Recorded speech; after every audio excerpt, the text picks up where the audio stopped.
căzut cortina și tot ce a fost mai greu s-a spus. Vreau să stau puțin de vorbă cu tine, spectatorul meu. Să-ți mulțumesc pentru o floare pe care mi-ai dus-o.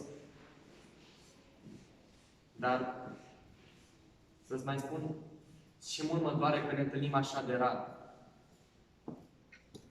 Eu știu că nu avem timp de teatru, că suntem apunați la stres și că e periculos să umbli când vine noaptea, mai ales.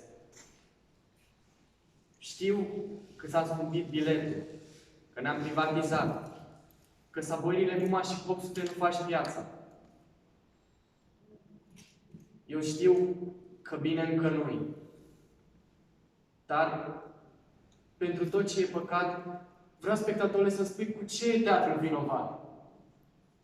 Tu crezi că n-au încercat să spargă a nepăsării crunte digul? Nu teatrul te-a jignit cu foamea. Nu el te-a umilit cu frigul. Și printre atâtea porți și praguri, și vânturi, și zăpești, și ploi, ți-am dat atâta libertate cât am putut să avem și noi.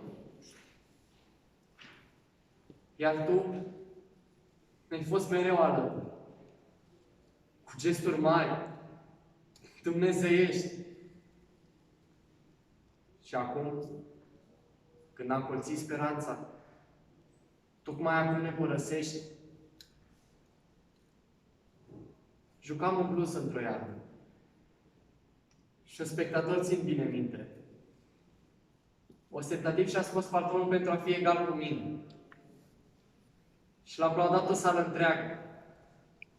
Și l-am aplaudat și eu.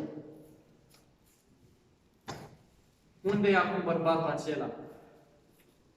Unde e acum egalul meu? Unde e biletul acela în plus, tichetul unui vis de o zi? Veniți la teatru, oameni buni, cât mai aveți unde veni. Avem idei, avem de toate, și fantezie, și decor. Un singur lucru nu se poate. Un teatru fără spectator. Voi sunteți sensul vieții noastre, diploma noastră cea de preț. Voi faceți teatrul să existe. Sau îl ucideți, dacă vreți. Spunea poetul, v-am dat teatru, păziți-l, că-i lăcași de muze. Iar dacă actorii știu să ierte, copiii voștri o să vă acuze. Veniți la teatru, nu-i rușine. Cu teatru nu purtați război. Voi ne-ați iubit în clipe grele. Și acum nu vă e dor de noi. Nu vă e dor de o premieră, de o lume veselă și tristă, de un cuvânt frumos și bun, cum doar în teatru mai există. Degeaba orice repertoriu. Degeaba știu să plâng artiștii. Cum vreți să progreseze teatrul când stau acasă spectatorii?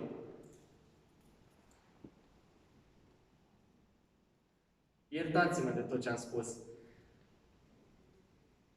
Deși mi s-a părut firesc. Oricum sunteți,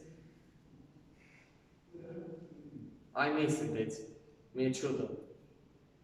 Plâng și vă iubesc.